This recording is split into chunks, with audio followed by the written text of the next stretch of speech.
He came to conquer the East, but his heart had other plans.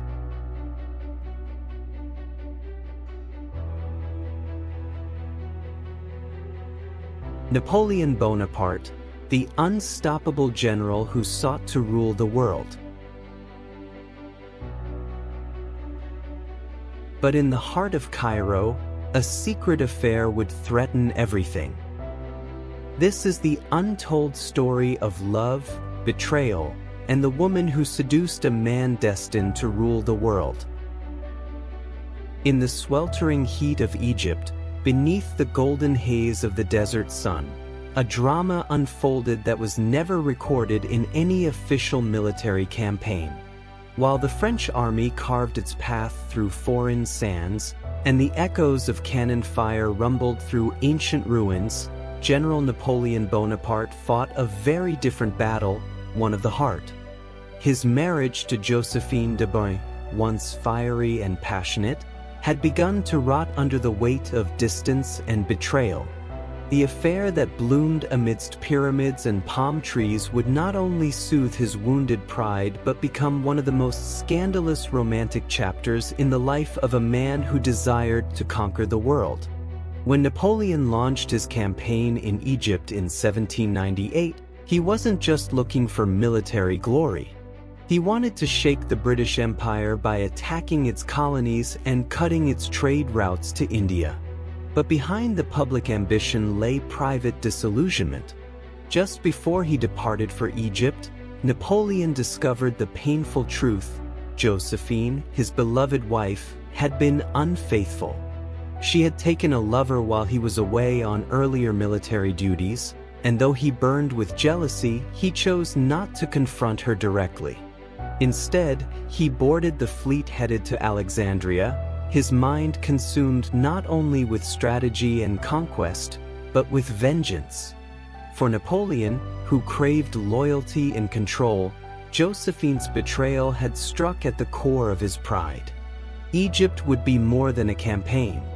It would be his theater of revenge. Enter Pauline Fourès, the woman who would become the object of Napoleon's passion in the East. She was married, beautiful, and spirited. Her husband, Jean-Noël Fourès, was a junior officer in the French army, and like many soldiers' wives, she had decided to follow her husband to Egypt. But Pauline was no ordinary camp follower. She was bold and stunning, with auburn hair, luminous skin, and a fearless attitude that turned heads even in military circles. She disguised herself as a man to sneak aboard the ship bound for Alexandria, cutting her hair short and wearing a uniform. This daring act alone set her apart from most women of her time. When Napoleon first saw Pauline at a dinner party in Cairo, he was immediately taken by her charm. The sparkle in her eyes, her wit, and her boldness stood in stark contrast to the distant, aristocratic demeanor of Josephine. Pauline was the kind of woman who laughed without restraint, who dared to speak her mind in rooms full of powerful men. For Napoleon, she was intoxicating, a woman both exotic and forbidden. And most importantly, she was married, which added the element of challenge and conquest that he thrived on. Napoleon began to orchestrate their meetings carefully.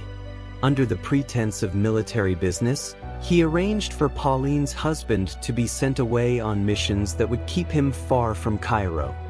Jean-Noël was ordered to distant regions under the guise of needing his expertise elsewhere. It didn't take long for the rumors to spread. Officers whispered about how quickly Pauline became a frequent guest at Napoleon's residence.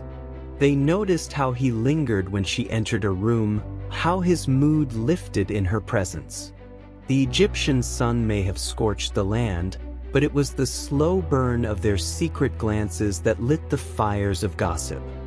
What began as flirtation soon turned into a full-blown affair. Napoleon, though consumed with his military ambitions, made time for lavish evenings with Pauline. He gifted her with silks and perfumes, rare Eastern jewels looted from palaces and tombs, and poems he scribbled in the late hours of the night. He called her Cleopatra, drawing parallels between their affair and the legendary romance between Cleopatra and Julius Caesar. It wasn't just physical. Napoleon was obsessed. Pauline became his confidant, his escape from the brutal realities of warfare, and, most importantly, his instrument of revenge. Every kiss, every stolen hour with her felt like a blow struck back at Josephine. Meanwhile, Josephine remained in France, unaware of how the tables were turning. She continued her social life, hosting salons, attending balls, and indulging in flirtations. She thought little of her husband's personal life overseas, believing he would be too focused on military matters to pursue other women. But she had underestimated his pride and his capacity for retaliation. In his letters, which became more formal and cold, Napoleon began to distance himself. He spoke less of love and more of politics, less of longing and more of duty. The warmth that once radiated from his words had been replaced by ice. But the romance in Egypt was not without its complications. Pauline, though captivated by Napoleon's charm and power, was still legally married. Her husband, Genoa, began to suspect the nature of her relationship with the general. When he finally returned to Cairo and confronted her, Pauline didn't deny the affair. Instead, she asked for a divorce. Her courage stunned him. Few women in her position would have dared such a scandalous move, especially in a foreign land surrounded by soldiers. But Pauline was no longer merely an officer's wife. She was the mistress of the most powerful man in Egypt. The divorce was granted under pressure. Napoleon had the authority to see it through. Pauline was now officially free, and though they never married, she lived as though she were Napoleon's consort. She rode beside him through Cairo's narrow streets, dined with him on Persian carpets beneath the stars, and stood by his side as he reviewed his troops.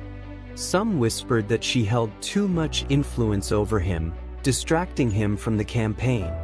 Others said she softened him, giving him moments of humanity in a war defined by brutality. Still, the affair couldn't last forever. As Napoleon's military fortunes waned in Egypt and the campaign began to falter, the reality of politics pulled him back toward France. He received reports that things were unraveling at home, the political tides were shifting, and he needed to return if he wished to maintain his grip on power. In 1799, he made the decision to abandon the Egyptian expedition and sail back to Europe, leaving many of his troops and Pauline behind. Pauline was heartbroken. She had given up her marriage, her social standing, and risked everything for a love that now seemed fleeting. Napoleon promised to reunite with her in France, to bring her back into his life once he had secured his position. But Pauline, perhaps wiser now, understood that his ambition would always outweigh his affection. He loved conquest more than companionship, and in truth, she was part of his revenge, a pawn in the grand chess game he played with Josephine. Back in France, Napoleon resumed his marriage with Josephine, at least on the surface. Public image demanded stability, but the damage had been done. Though they would remain together for years, their marriage became more of a partnership than a romance. Napoleon never truly forgave Josephine for her betrayal, and she never stopped fearing his wrath. Eventually, in 1810, he would divorce her not for infidelity, but because she could not give him an heir. As for Pauline Fourès, her story took a quieter path after Egypt. She returned to France and eventually remarried, living out her days away from the chaos of empire and revolution. But she carried the memory of those Egyptian nights for the rest of her life.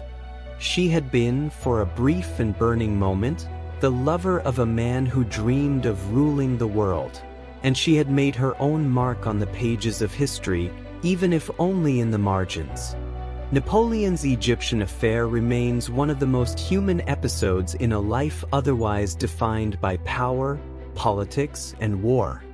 It revealed a side of him rarely shown, not the calculating general or the ambitious emperor, but the wounded lover, the jealous husband, the man seeking solace in the arms of a daring woman far from home. It was passion wrapped in vengeance, affection entangled with ambition.